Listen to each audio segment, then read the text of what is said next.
Nos pasa mucho a los pastores que la gente se nos acerca diciendo, por favor, pastor, ore por mí porque Dios lo oye más a usted. Usted está más cerca de Dios. Cuando yo escucho esta expresión, simplemente reflexiono en que a veces no hemos entendido la realidad de ser llamados hijos de Dios. El apóstol Juan lo expresa así en 1 de Juan 3:1 cuando dice, mirad cuál amor nos ha dado el Padre para que seamos llamados hijos de Dios. Dios sí se toma bien en serio el que nosotros seamos sus hijos. No sé qué tan serio sea para nosotros llamar a Dios Padre. Me gusta utilizar este ejemplo y con ese voy a comenzar el devocional del día de hoy. Un niño pequeño le trae un dibujo a su madre. Es un caballo, le dice. Y la mamá se alegra mucho de que le haya dicho que era un caballo, porque ella solo ve unas líneas y no habría sido capaz de saber en realidad si era un caballo. Cuando la mamá recibe este dibujo, no le dice a su hijo, no es un buen caballo, no se parece en nada, ¿qué es lo que hiciste? No, lo recibe con alegría y lo pega en la nevera. ¿Por qué lo pegó ahí? No por su valor artístico, sino porque su hijo lo dibujó y lo hizo para ella. No se trata de si tienes palabras bonitas para acercarse a Dios. No se trata de si sabes o no sabes orar. Se trata de que eres su hijo, su hija. Y cuando un hijo o una hija se acercan, para Dios es importante. Y Dios escucha la oración. Deja que este devocional hoy ministre a lo profundo de tu corazón. Porque todo aquel que permanece en Dios, éste llevará mucho fruto y será limpiado para que lleve mucho más. Este devocional usted se lo va a reenviar a muchas personas y usted le va a decir, quiero que aprendas a orar con el Padre Nuestro. Esa es la tarea que le dejo a todos. Vamos a multiplicar este devocional y a multiplicarlo, porque necesitamos que muchos se acerquen a Dios. Yo ayer empecé con Lucas 11. Por cierto, ayer les pido disculpas porque ayer tuvimos como un pequeño suceso con el devocional, y es que mandaron el devocional repetido del viernes. Entonces no sé si de pronto alguien por alguna razón se confundió y también como empezamos el ayuno ayer, entonces no sé si alguien se sintonizó con el devocional de ayer, pero si no lo hizo, acuérdese que usted en YouTube encuentra uno por uno de los devocionales y ahí está el del día de ayer, el que llamamos Enséñanos a orar, porque quiero que siga esta línea. Ayer empecé con Lucas capítulo 11, en el versículo 1, cuando los discípulos le dicen a Jesús, enséñanos a orar. Bueno, luego me fui a Mateo 6 porque empecé a hablar de la estructura del Padre Nuestro y lo que va a ser esta serie. Yo me voy a quedar esta semana en la palabra Padre Nuestro, porque les dije que son 6 secciones que vamos a desarrollar con el Padre Nuestro, pero yo no voy a empezar la primera sección sino hasta el lunes que viene, porque esta semana voy a hablar de algo que me parece muy importante, y es esta expresión que Jesús nos enseña, Padre Nuestro. Mire que cuando los discípulos hacen esta maravillosa petición, Señor, enséñanos a orar, la primera palabra que Jesús dice a modo de respuesta es Padre. Miren el versículo 2. Cuando oren, digan Padre. Y aquí estamos aprendiendo un principio muy importante, y es saber que Dios, como nuestro Padre, es la clave para empezar a orar. Sin duda hay muchas otras cosas que usted y yo necesitamos saber de la vida cristiana, pero lo que Jesús deja muy claro aquí es que si quieres orar, esto es lo primero que tienes que entender: Dios es tu Padre.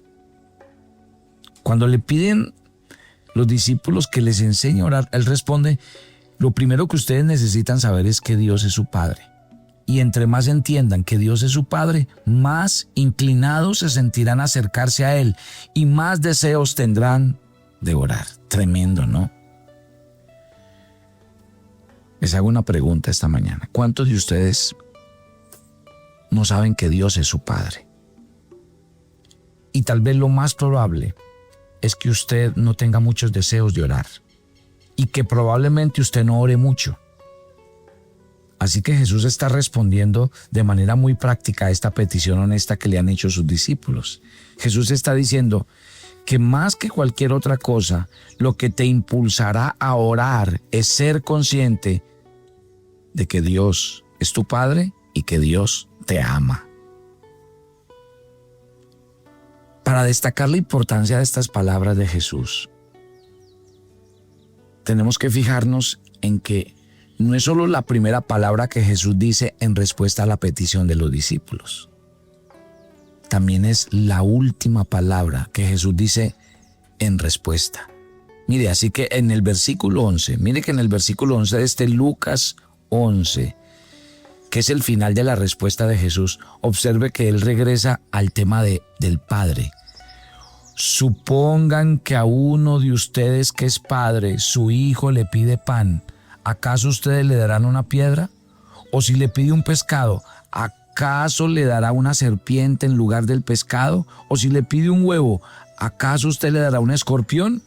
Pues si ustedes siendo malos saben dar buenas dádivas a sus hijos, ¿cuánto más su Padre Celestial dará el Espíritu Santo a los que se lo pidan?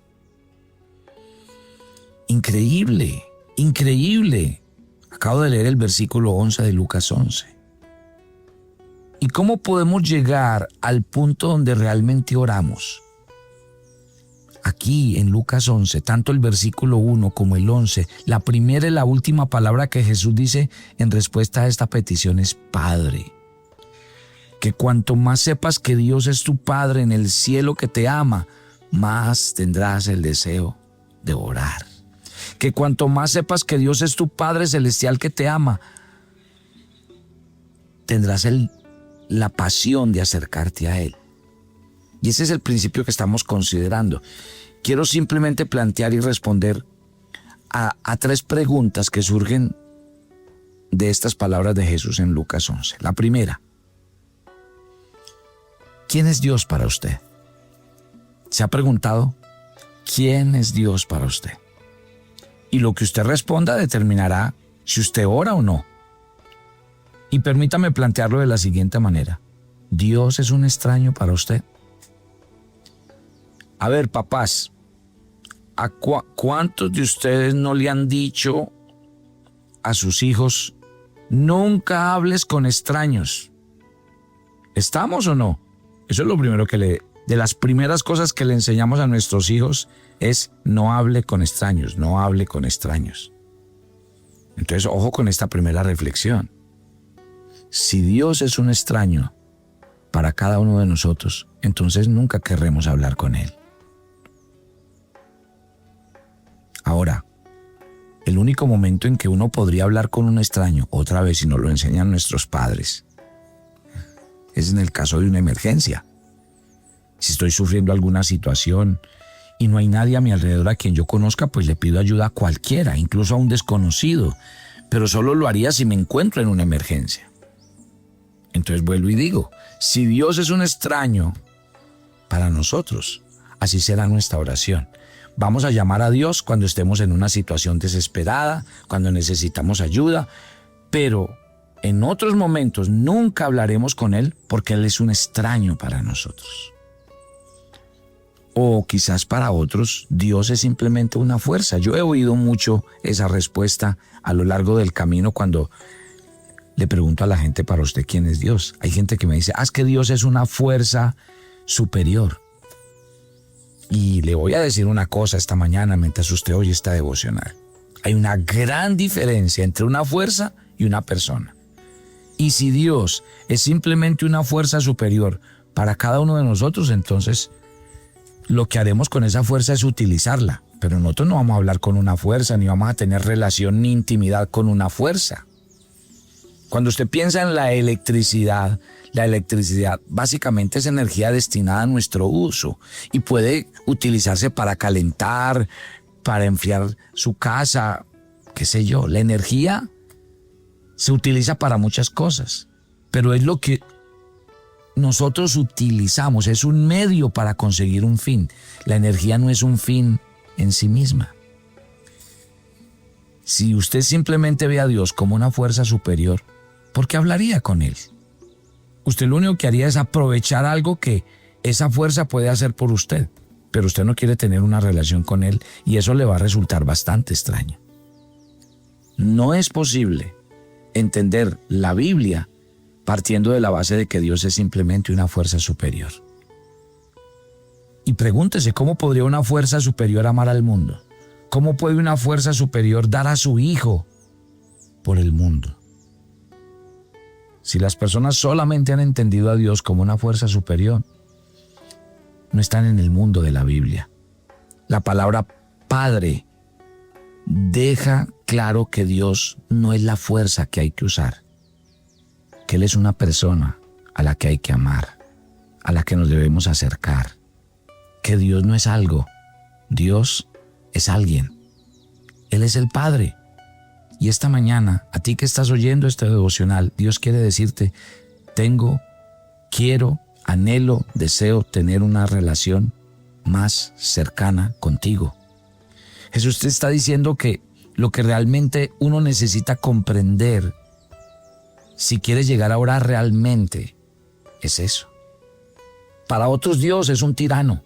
Y claro, si para usted Dios es un tirano, pues lo único que le va a generar es resistencia, porque un tirano es alguien que reclama algo que no le pertenece como si fuera suyo.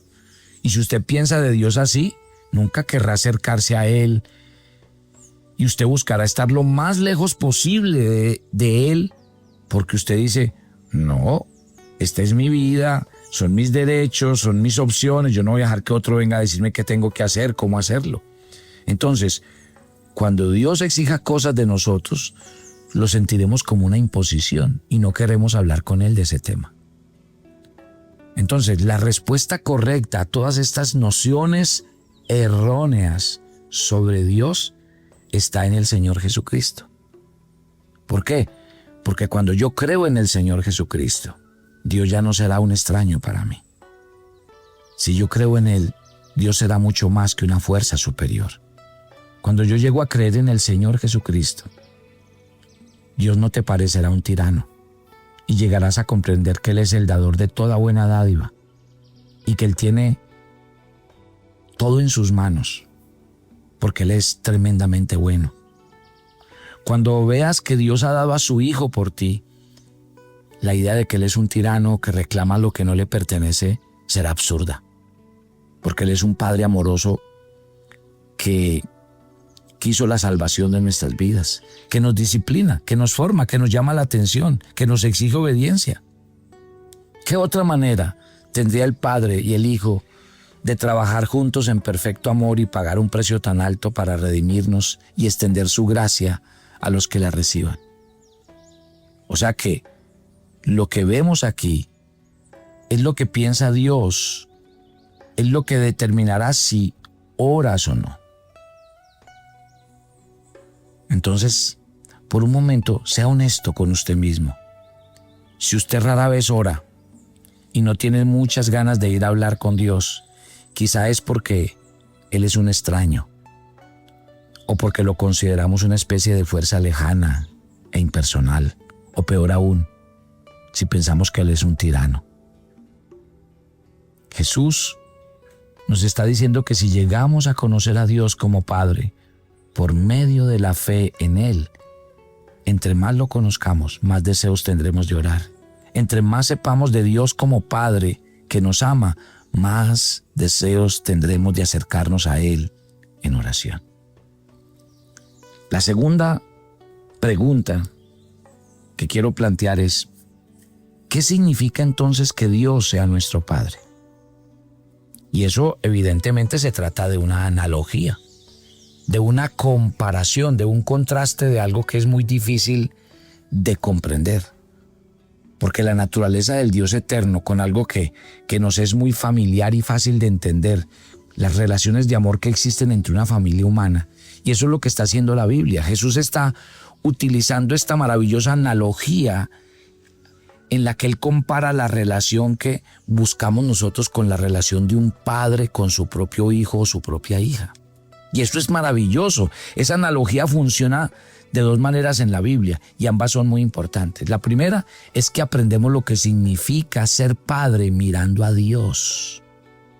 Y eso lo vemos en Efesios capítulo 3, verso 14, donde Pablo dice: doblo mis rodillas ante el Padre de nuestro Señor Jesucristo, de quien recibe nombre toda familia en los cielos y en la tierra. En otras palabras, si usted quiere aprender cómo ser padre, mire a Dios. Porque si no tuvimos un padre y nos preguntamos, ¿cómo puedo tener una idea correcta de lo que es la paternidad? Pues muy sencillo, mire las acciones, mire el carácter y la naturaleza de ese Dios amoroso que tenemos y aprenderemos. ¿Qué nos enseña Lucas 11? Que la analogía se usa de una manera práctica. Porque no solo es cierto que se aprende a ser padre mirando a Dios, sino que Jesús nos dice aquí que también se aprende sobre Dios estudiando lo que significa ser padre. Mire el versículo 11 de este Lucas 11. Supongamos que uno de ustedes que es padre. Mire que aquí Jesús nos está pidiendo muy claramente que consideremos nuestra propia experiencia de amor entre un padre, una madre, un hijo o una hija. Usted y yo vivimos en un mundo de padres imperfectos y caídos, y algunos son muchos mejores que otros. Pero Jesús nos dice: mire incluso a este mundo de padres y madres imperfectos que fallan en tantos aspectos, pero reflexiona lo que un hijo significa para un padre o una madre. Y eso te dará la idea de lo que nosotros significamos para Dios. Piensa en lo que sus hijos significan para usted esta mañana, y usted empezará a hacerse una idea de lo que usted significa para Dios. Jesús nos invita en esta primera palabra del Padre Nuestro, Padre Nuestro, nos invita a reflexionar sobre nuestras experiencias del amor en una familia humana para comprender mejor lo que significa para nuestro propio Padre Celestial la vida de cada uno de nosotros. Así es. Miren, yo soy padre de 2 hijos. Y a mí hay mucha gente que me llama pastor, me llama Carlos. Pero mis hijos, que me llaman papá, ellos tienen una relación única conmigo. Y yo tengo una relación única con ellos. Mis 2 hijos son mi alegría y mi deleite. Y si yo estoy en una reunión donde he estado toda la mañana y cuando salgo hay varias personas que me han enviado un mensaje y uno de ellos es mi hijo o mi hija, no lo pienso 2 veces, les respondo primero. Mi hijo, mi hija me ha llamado. ¿Por qué? Porque hay alegría en mi corazón, hay vínculo, hay afinidad. Papás, mamás que me están escuchando esta mañana, piensen en lo que sus hijos significan para ustedes. Y Jesús está aprovechando esto para decirles: ustedes saben lo que significa esta relación, incluso en este mundo caído. Ustedes aquí pueden entender un poco lo que los hijos de Dios significan para un padre amoroso. El sentido de deleite y alegría que hay en el corazón. A Dios le encanta que usted se acerque a su presencia, que usted esté con Él, que usted disfrute de su plenitud y de su gracia. Me extendí un poco el día de hoy, me perdona. Pero es que esto es lo que tenemos que entender si nosotros realmente queremos aprender a orar. Tome su agenda devocional para el día de hoy. Hoy es el día 182 en su agenda y usted va a leer el primer libro de Reyes 22. ¿Quién entregará la tierra de Ramoth de Galaad? ¿Por qué el rey de Israel no quería escuchar el profeta Micaías, hijo de Imla? Y una pregunta personal. ¿Le ha sucedido que usted prefiere escuchar lo que le gusta que le digan y no lo que usted debería hacer para mejorar? ¿Por qué sucede esto? Ore conmigo. Padre, Hoy he aprendido que tú estás realmente feliz de que yo me acerque a ti como un hijo. Hoy entiendo que esto no es una relación comercial ni utilitaria donde yo te pido cosas y tú me las das. Hoy entiendo que la oración es la más maravillosa experiencia que me acerca a ti como padre y que me da una relación contigo como hijo. Hoy entiendo, Señor, que más que una larga lista de peticiones diarias, lo que tú quieres es que yo me acerque a ti para llenarme de ti y de tu presencia, para brevarme de tu presencia, de tu plenitud y de tu gracia. Gracias por cada oyente de Maná y gracias por este devocional que edifica sus vidas. Nos encomendamos a ti y pedimos tu bendición en Cristo Jesús. Y yo los espero mañana en otro tiempo devocional. Bendiciones para todos.